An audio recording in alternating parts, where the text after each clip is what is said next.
പ്രണയത്തിന്റെ നിലനിൽപ്പിനെ കാര്യമായിട്ട് ബാധിക്കുന്ന ഒന്നാണ് സോഷ്യൽ മീഡിയ. പ്രണയം വളരാനും തളരാനും ഈ സോഷ്യൽ മീഡിയ മാത്രം മതി. നിങ്ങളുടെ പ്രണയത്തെ സോഷ്യൽ മീഡിയ എങ്ങനെയാണ് നശിപ്പിക്കുന്നത്, അതിനുള്ള പ്രതിവിധി എന്താണ്, എല്ലാം നമുക്ക് നോക്കാം. ഒന്നാമത്തെ കാര്യം എന്ന് പറയുന്നത് കമ്പാരിസൺ ആൻഡ് ഇൻസെക്യൂരിറ്റി ആണ്. സോഷ്യൽ മീഡിയ തുറന്നു കഴിഞ്ഞാൽ തന്നെ നമുക്ക് കാണാൻ പറ്റുന്ന കാര്യങ്ങൾ എന്ന് പറയുന്നത് നിത്യജീവിതവുമായി യാതൊരു ബന്ധവുമില്ലാത്ത രീതിയിൽ കുറച്ച് ഫാന്റസി കൂട്ടിക്കലർത്തിയിട്ടാണ് സോഷ്യൽ മീഡിയയിൽ പലരും പോസ്റ്റ് ചെയ്യുന്നത്.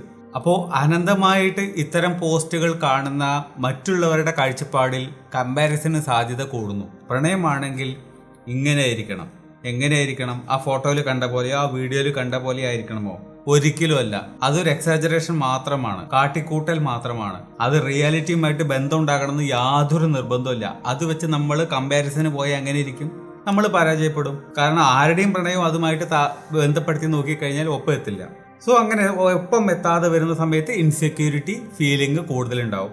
നമ്മൾ പോരാ, നമ്മുടെ ബന്ധം പോരാ, നമ്മുടെ പ്രണയം പോരാ, നമ്മൾ തന്നെ പോരാ എന്ന് പറയുന്ന ഒരു ചിന്തയിലേക്ക് ഈ പറയുന്ന പാർട്ട്നേഴ്സ് എത്തിച്ചേരും. അപ്പൊ ഇതിനുള്ള പ്രതിവിധി എന്താണെന്ന് ചോദിക്കുകയാണെങ്കിൽ, സോഷ്യൽ മീഡിയയിൽ കാണുന്ന പ്രണയവും പ്രണയത്തിന്റെ ഫോട്ടോസ് ആണെങ്കിലും വീഡിയോസ് ആണെങ്കിലും അത് ഒരു ഓവർ കാട്ടിക്കൂട്ടലിന്റെ ഭാഗമാണ് എന്നുള്ളത് നമ്മൾ അങ്ങ് വിശ്വസിക്കണം, നമ്മൾ അങ്ങ് തിരിച്ചറിയണം. ഈ ഫോട്ടോസും വീഡിയോസും എടുത്തിട്ട ആൾക്കാരുടെ വീട്ടിലോ അല്ലെങ്കിൽ അവരോട് നേരിട്ടോ പോയിട്ട് ചോദിച്ചറിയാൻ പറ്റും അവരെത്രത്തോളം ആ ബന്ധത്തിനകത്ത് പ്രശ്നങ്ങളും വെല്ലുവിളികളും നേരിടുന്നുണ്ട് എന്നുള്ളത്.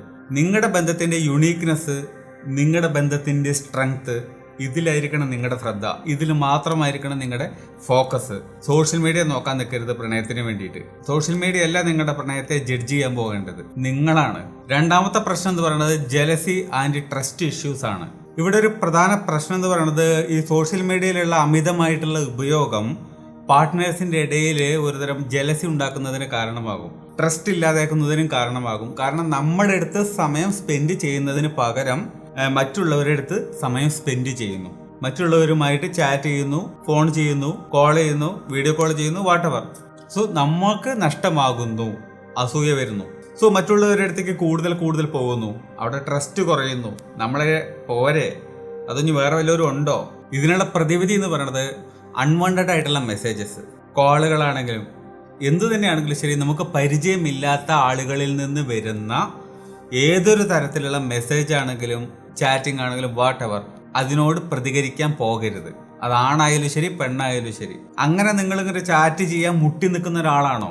അങ്ങനെ ആണെങ്കിൽ നിങ്ങൾ ഈ പ്രണയത്തിൽ തൃപ്തനല്ല, അല്ലെങ്കിൽ നിങ്ങൾ ജെനുവിൻ അല്ല. അപ്പം മനസ്സിലാക്കേണ്ടത്, നിങ്ങൾ ഇതുപോലുള്ള വഴിവിട്ട രീതിയിൽ മറ്റുള്ളവരുമായിട്ട് കമ്മ്യൂണിക്കേറ്റ് ചെയ്യാൻ പോകുമ്പോൾ അത് നിങ്ങളുടെ ബന്ധത്തെ സാരമായിട്ട് ബാധിക്കും, നിങ്ങളുടെ പാർട്ട്ണറിന്റെ മനസ്സിനെ സാരമായിട്ട് അത് ബാധിക്കും. അവിടെ ട്രസ്റ്റ് ഇഷ്യൂസ് കാര്യമായിട്ട് പ്രത്യക്ഷപ്പെടും. പറഞ്ഞു വരുന്നത് പരമാവധി ട്രാൻസ്പെറൻസി മെയിൻറ്റെയിൻ ചെയ്യാൻ നിങ്ങൾക്ക് പറ്റണം.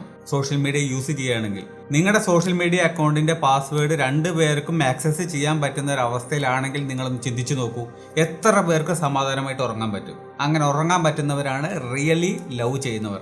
അല്ലാത്തവർ പാർട്ട്ണറെ ചീറ്റ് ചെയ്തുകൊണ്ടിരിക്കുകയാണ്. പറഞ്ഞു വരുന്നത് സീക്രട്ടീവ് ആയിട്ടുള്ള ഈ ഒരു ബിഹേവിയർ ഒഴിവാക്കിയാൽ തന്നെ സോഷ്യൽ മീഡിയ ഈസി ആയിട്ട് നിങ്ങൾക്ക് യൂസ് ചെയ്യാം. നിങ്ങളുടെ ഫോണിന്റെ പാസ്വേഡ് 2 പേർക്കും ആക്സസ് ചെയ്യാൻ പറ്റുന്ന ഒരവസ്ഥയിലാവണം. മൂന്നാമത്തെ കാര്യം എന്ന് പറയുന്നത് ഡിജിറ്റൽ ബൗണ്ടറീസ് ആണ്. സോഷ്യൽ മീഡിയയുടെ ഈ ഒരു അതിപ്രസരമുള്ള ഈ ഒരു കാലത്ത് ഏതുവരെ പോകാം, ഏതുവരെ പോകാൻ പാടില്ല, ഏതാണ് തെറ്റ്, ഏതാണ് ആ ഒരു അതിർവരമ്പ് എന്നുള്ളത് നമ്മൾ ആദ്യം നിശ്ചയിച്ച് വെച്ചിട്ടുണ്ടായിരിക്കണം.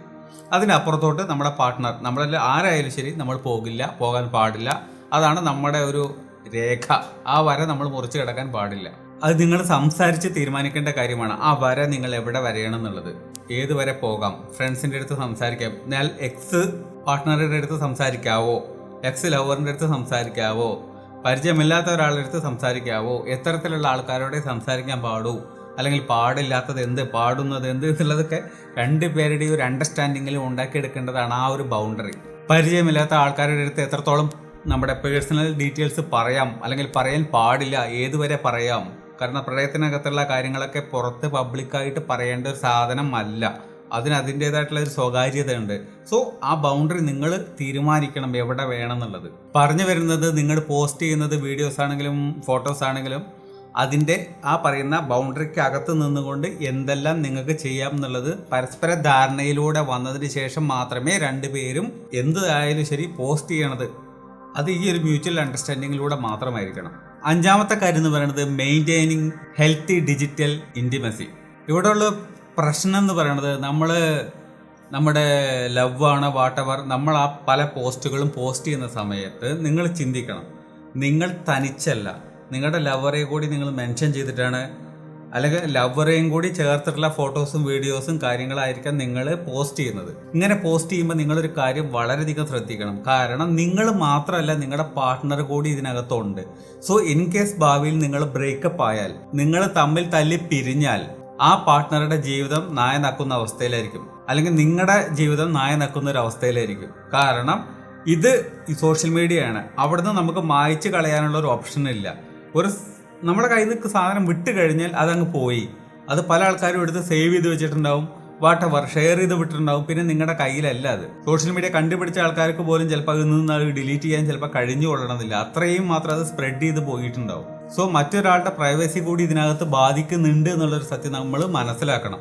സോ ഡിജിറ്റൽ ഇൻറ്റിമസി ഏത് അളവ് വരെ പോകാം.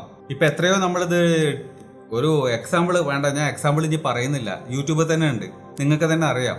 ഒരു 5-6 മാസം മുമ്പ് വരേക്കും ഗംഭീരമായിട്ട് സോഷ്യൽ മീഡിയയിൽ ലവറെ കുറിച്ചുള്ള ഫോട്ടോസും വീഡിയോസും റീൽസും ഇതൊക്കെ പോസ്റ്റ് ചെയ്തൊരു മനുഷ്യൻ ഇപ്പോൾ വേറൊരു പെണ്ണുമായിട്ട് പോസ്റ്റ് ചെയ്തുകൊണ്ടിരിക്കുക. ആദ്യത്തെ പ്രണയം ബ്രേക്കപ്പായി. അതിൻ്റെ റീസൺ എന്തോ ആവട്ടെ, ആരുടെ ഭാഗത്തോ ന്യായമാവട്ടെ, അതൊന്നും ഇപ്പോൾ നമ്മുടെ വിഷയമല്ല. പക്ഷെ ഇങ്ങനെ സംഭവിക്കുമ്പോൾ മറ്റേ പാർട്ട്ണർ കൂടെ ബാധിക്കുന്നുണ്ട് എന്നുള്ളത് ചിന്തിക്കണം. ആ വ്യക്തിക്ക് നാളെ ഒരു വിവാഹം വരുമ്പോൾ ആ പുതിയ പാർട്ട്ണർ എന്തെല്ലാം രീതിയിലുള്ള ക്വസ്റ്റ്യൻസ് ചോദിക്കും, എന്തെല്ലാം ഫേസ് ചെയ്യേണ്ടി വരും. ഇത്തരം കാര്യങ്ങളൊക്കെ നിങ്ങൾ ശ്രദ്ധിക്കുകയാണെങ്കിൽ സോഷ്യൽ മീഡിയ കൊണ്ട് ഒരു പ്രശ്നമില്ല. നിങ്ങളുടെ പാർട്ട്ണർ സോഷ്യൽ മീഡിയ നിർത്തി പോകേണ്ട ഒരു ആവശ്യവുമില്ല. ഹാപ്പി ആയിട്ട് സന്തോഷമായിട്ട് നിങ്ങൾക്ക് ജീവിക്കാം. പക്ഷേ ഈ കാര്യങ്ങളൊക്കെ ഒന്ന് ശ്രദ്ധിക്കണം, ഇല്ലെങ്കിൽ സംഗതി മൊത്തം കയ്യിൽ നിന്ന് പോകും. ബ്രേക്കപ്പ് തന്നെ ആയിരിക്കും അതിൻ്റെ എൻഡ്.